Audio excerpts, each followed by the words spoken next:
Hello guys, welcome to Rupa team channel. তো আবারও নিয়ে আসলাম একটা ব্লগ। তো আপনারা অবশ্যই ব্লগটা দেখবেন। আমি এখন আজকে একটা রেসিপি শেয়ার করব। আমি কি রেসিপি বানাচ্ছি এটা আমি নিজেও জানি না।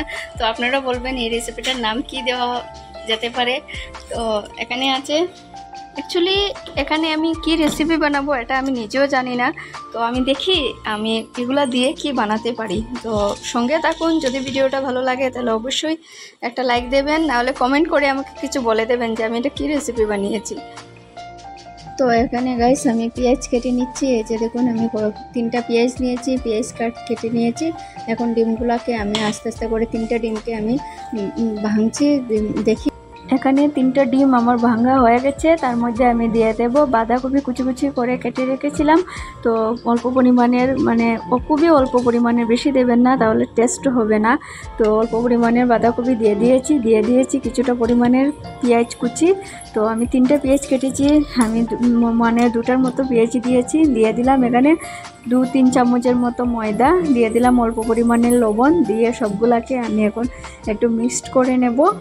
তার উপরে দিয়ে দিলাম অল্প পরিমাণের হলুদ গুঁড়ো, খুবই সামান্য পরিমাণের হলুদ গুঁড়োটা দিয়ে দেবেন। তো আমি এখানে একটা চামচের সাহায্যে সবগুলোকে মিক্স করে নিচ্ছি গাইস। দেখুন, তো এটা গ্রেভিটা একদম ভারী হবে, পাতলা হবে না।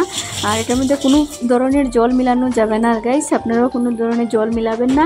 তো এখানে আমি একটা কড়াই বসিয়ে দিয়েছি, কড়াইয়ের মধ্যে তেলটা গরম হয়ে যাচ্ছে। আর এদিকে আমার এই গ্রেভিটাও তৈরি হয়ে গেছে, মিক্সড করে নিয়েছি। তো এখন আমি কী করব, আমি কড়াইয়ের মধ্যে তেলটা গরম হয়ে গেছে। তো আমি তো এই তেলের মধ্যে আমি দিয়ে দেব।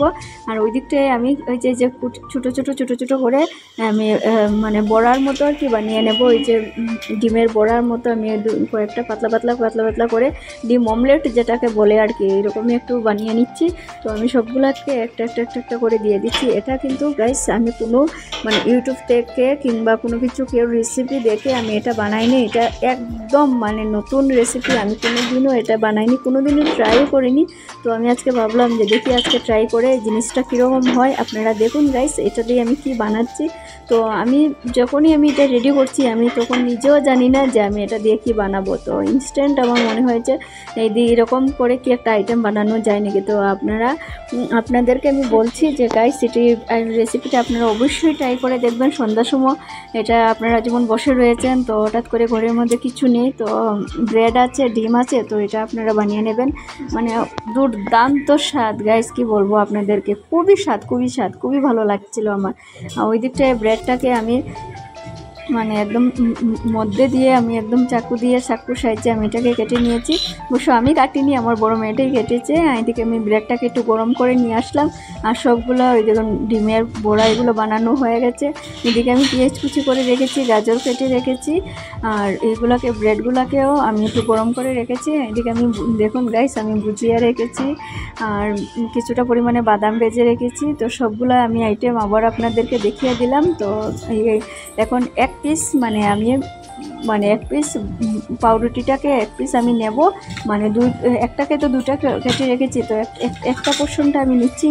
তার মধ্যে দিয়ে দিলাম আমি বাটার, একটু বাটার লাগিয়ে দেব তার মধ্যে। তো আমি এটার মধ্যে প্রথমে আমি কি করব, বাটার লাগিয়ে তো বাটার দিয়ে দিলাম। তো এখন আমি একটা ডিমের অমলেট যে ওইটা তার মধ্যে আমি দিয়ে দেব।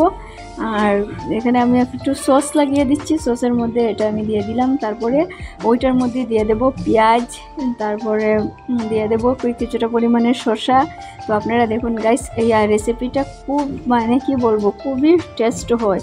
তো এটার মধ্যে আমি প্রথমে লাগিয়ে দিলাম সস, তারপরে একটা ডিমের অমলেট দিয়ে দিলাম, পেঁয়াজ দিয়ে দিলাম, বাটার লাগিয়ে দিয়ে দিলাম, তার উপরে দিয়ে দিলাম ভুজিয়া। তো তার উপরে আরেকটু সস দিয়ে আবার ওই যে পাউরুটিরকে অর্ধেকটা রয়েছিল এটাকে আমি দিয়ে দিলাম।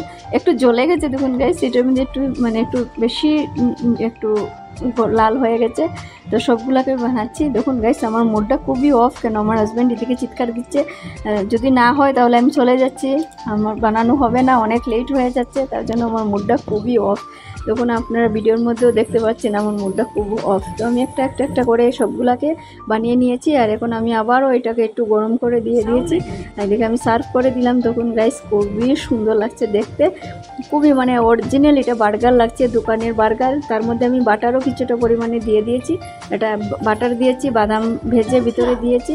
তো গাইস আপনারা অবশ্যই এটাকে ট্রাই করবেন, যদি আপনাদের ভালো লাগে তো অবশ্যই মানে আমাকে কমেন্ট করবেন, লাইক করবেন। আর এদিকে আমার এখন বানানো শেষ, তো এখন ওদেরকেও দিয়ে দিলাম। আমার হাজব্যান্ড বলছিল যে আমি মানে আমাকে নেওয়ার জন্য, তো আমিও নিয়ে নিলাম। তো আজকের জন্য গাইস ভিডিওটা আমি এখানেই শেষ করছি। যদি আপনাদের ভালো লাগে তাহলে একটা লাইক করবেন, আর নাহলে কমেন্ট করে আমাকে জানিয়ে দেবেন আমার ভিডিওটা কীরকম হয়েছে। তো প্লিজ প্লিজ প্লিজ